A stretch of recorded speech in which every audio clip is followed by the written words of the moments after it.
It sure is. It sure is, Tenshi.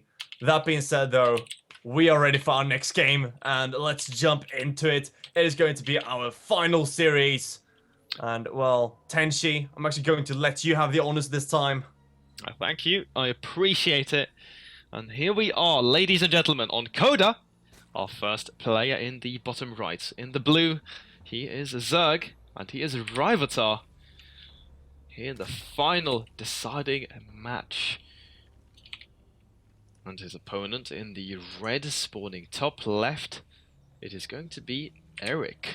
And he's playing for team Try again. Is he going to redeem himself here? That is the question. Well, if he loses the first game, he can always try again. And I don't even know where I was going with that. Now, Erik, we saw him face against B-Lord. It didn't go all too well for him. But then again, we haven't seen Raivotar face off against... Like, these guys haven't played yet, so no. first time we're seeing this, at least. Yeah, I mean, Erik didn't have like the best of chances because of those early pulls. But then again, Raivotar had a really hard time, or Raivotar rather, sorry, had a really hard time as well against B-Lord. So yeah. I'm feeling like the first game with Mutas was a bit more awkward than it should have been because B-Lord was pretty far ahead. But I don't know, I think these two can be pretty close to each other. Yeah, I'm fairly excited for this because it's like you say, good point to bring out there, because B-Lord actually just simply seemed to refuse playing a mid or later game versus Erik, so maybe that's one of the things here, maybe that's one of Erik's strengths.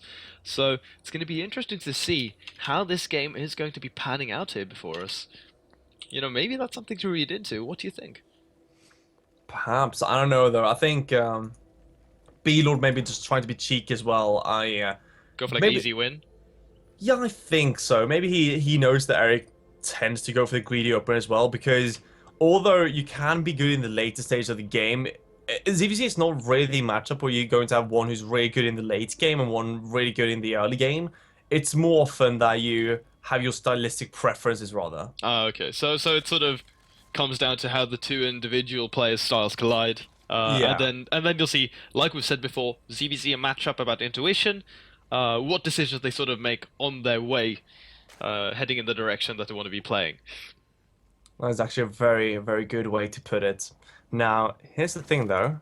Erik decided to go for that early gas, as his speed is going to be significantly quicker than Raivotar's.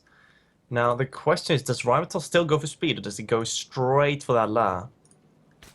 That's the question. He's nearing that 100. No, wait. I was looking at That's Erik there for a second. Yeah, we were like, whoa, really quick gas.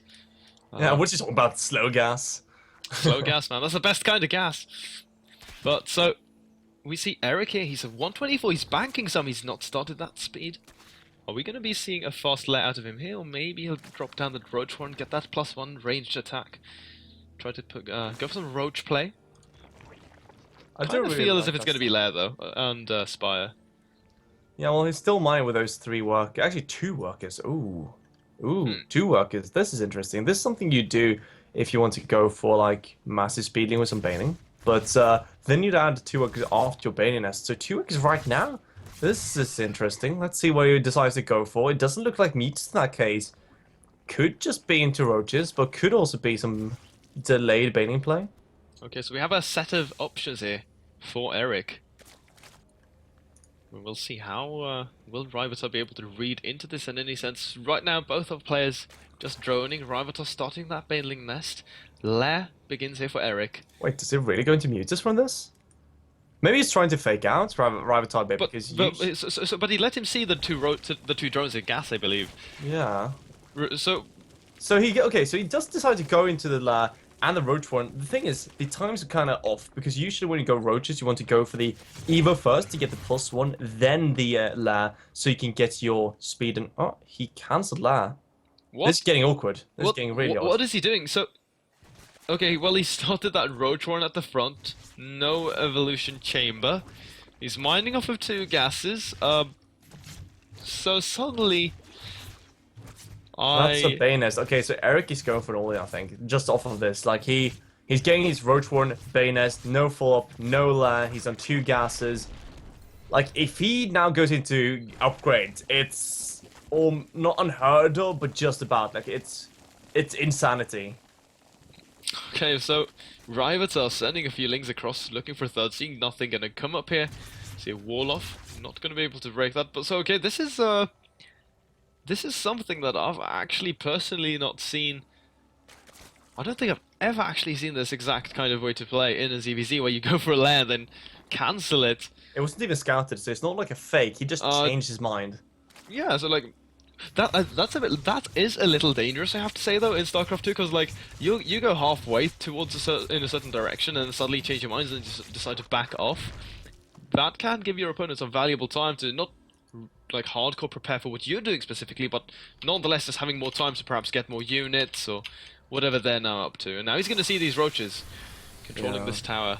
Though this is actually going to strike pretty well. Now he did actually see all the gases of Raivotar, but he did see the Bayonets and 2 gases, so he might have assumed Mutus right away. So he actually is going to go for the Roach Bane all in here. And, well, it's going to be links to Flood behind this. Now, usually you want to have a ton of Spine Crawlers in the front of your base to kind of defend against it. But in this case, we're not going to see those. We see 1 start already, but you want to have like 6, 7 when it comes to this. He's definitely going to have to give up this third base. That's not going to be long for this world. But I don't even think that Erik is going for it. Like he's just if he just ignores it, yeah, I like this decision from him. He knows like it doesn't matter. I have to go for the throat. Spine Crawler now coming under some fire, and he's already starting to engage into these lings. Banelings at the back. Remember though, Alex, the Spire has just finished. Now we have 8 Mutas in production. Indeed, but you have to watch out though. If you lose all those lings, those roaches are enough to kind of kill off just about everything in the base here. And look how many banes we have for Erik, and Raivotar right now just has to defend. A lot of lings going straight into those banes, and a lot of them are surviving for now. 16 drones here can get targeted down, and well, they're going to get trapped into a corner. Yeah, needs to be so careful not splitting his drones.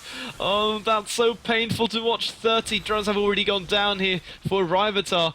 The Mutalisks will eventually be able to clean this up, but he is retreated with the drones towards his third base, but that is also coming under fire, so no place is safe here for our Blue Zerg. And he goes down to 1 worker, and that is too much for him. We see a quick GG, and Raivotar right now not having the easiest time against Erik's all-in. And I have to say, that was a very, very interesting way to do it. He just changed